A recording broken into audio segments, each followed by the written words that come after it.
Soal nomor 1. Perhatikan gambar berikut. Pernyataan yang sesuai dengan kedua daur hidup hewan pada gambar adalah titik, titik, titik. Langsung kita lihat adik-adik untuk gambarnya. Di sini untuk gambar 1 adalah hewan belalang. Kemudian untuk gambar 2 ini merupakan hewan kepik atau ladybug.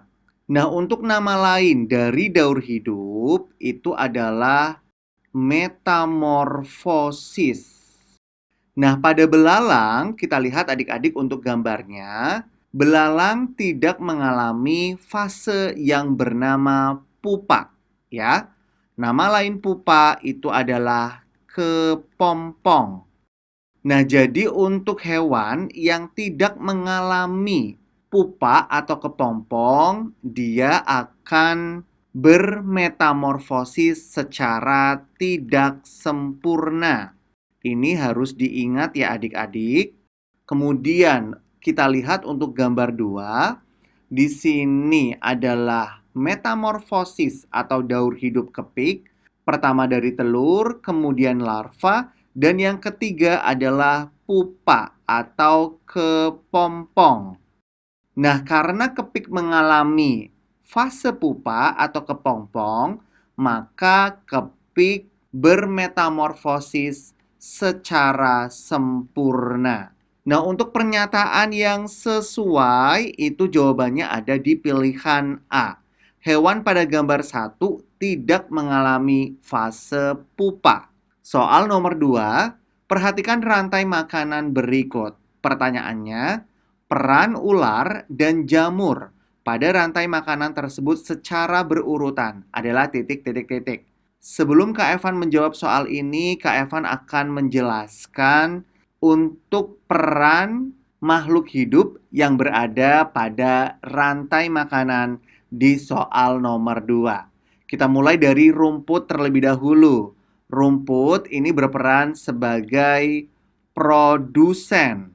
Kenapa disebut produsen? Karena rumput dapat menghasilkan makanan sendiri melalui proses fotosintesis. Kemudian untuk ulat ini berperan sebagai konsumen tingkat 1. Di sini Kak Evan beri tanda dengan huruf K1. Kemudian untuk ayam ini berperan sebagai konsumen tingkat 2. Kak Evan beri tanda dengan huruf K2. Kemudian untuk ular berperan sebagai konsumen tingkat 3 atau K3. Lalu ular dimakan oleh elang. Elang di sini berperan sebagai konsumen tingkat 4 atau K4, dan kemudian terdapat jamur ini berperan sebagai pengurai. Pertanyaannya adalah peran ular dan jamur. Berarti langsung ketemu jawabannya, ular sebagai konsumen tingkat 3 dan jamur sebagai pengurai. Jawabannya ada di pilihan C. Soal nomor 3, hewan-hewan pada tabel tersebut digolongkan ke dalam satu kelompok berdasarkan persamaan titik, titik, titik. Langsung kita lihat adik-adik untuk tabelnya. Di sini terdapat 4 hewan, yaitu paus, kijang, lumba-lumba, dan kambing. Nah, untuk hewan-hewan tersebut ini dapat digolongkan dalam satu kelompok berdasarkan persamaan cara perkembangbiakannya. Jadi jawabannya ada di pilihan D. Dan untuk keempat hewan ini, cara perkembangbiakannya melalui vivipar. Nah, maka dari itu 4 hewan ini disebut hewan mamalia atau hewan yang menyusui. Soal nomor 4, perhatikan gambar berikut ini. Cara perkembangbiakan tumbuhan pada gambar yang tepat adalah titik, titik, titik. Langsung kita lihat adik-adik untuk gambarnya. Pada gambar A ini adalah pohon pisang. Kemudian untuk gambar B ini merupakan tumbuhan dari jahe. Nah, untuk pisang sendiri ini berkembang biak dengan cara tunas. Kemudian untuk jahe, ini berkembang biak dengan cara akar tinggal atau nama lainnya adalah rizoma ya. Diingat adik-adik. Jadi untuk jawaban soal nomor 4, cara perkembangbiakan tumbuhan pisang dan jahe itu ada di pilihan C. Tumbuhan A berkembang biak dengan tunas, sedangkan tumbuhan B berkembang biak dengan akar tinggal atau nama lainnya rizoma. Nomor 5, perhatikan kedua gambar berikut. Pertanyaannya, perbedaan bentuk adaptasi yang dilakukan kedua makhluk hidup pada gambar adalah titik. Adik-adik kita lihat untuk gambarnya. Gambar A ini merupakan hewan bunglon. Kemudian untuk gambar B ini merupakan gambar hewan dari burung pelikan. Nah, bentuk adaptasi dari bunglon, dia bisa mengubah warna kulitnya seperti lingkungannya. Dan proses ini bernama mimikri. Diingat ya adik-adik. Kemudian untuk adaptasi dari burung pelikan, dia mempunyai paruh yang besar agar bisa dapat menangkap makanannya, yaitu ikan. Jawaban nomor 5 itu ada di pilihan D.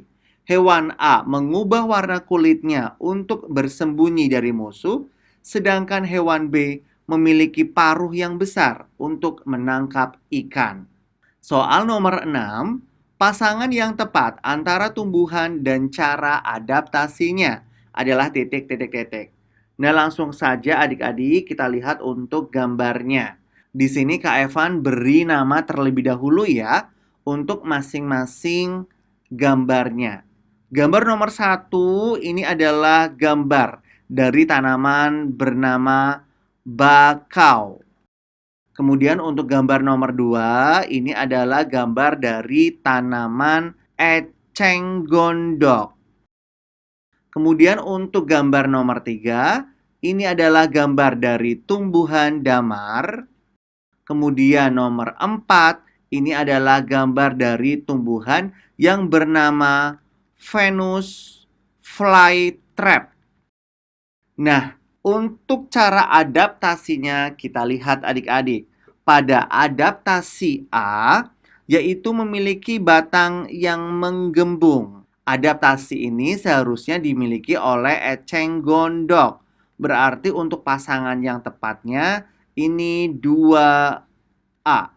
Kemudian untuk cara adaptasi B, memakan serangga. Ini merupakan cara adaptasi dari Venus flytrap. Berarti di sini pasangan yang tepatnya adalah 4B.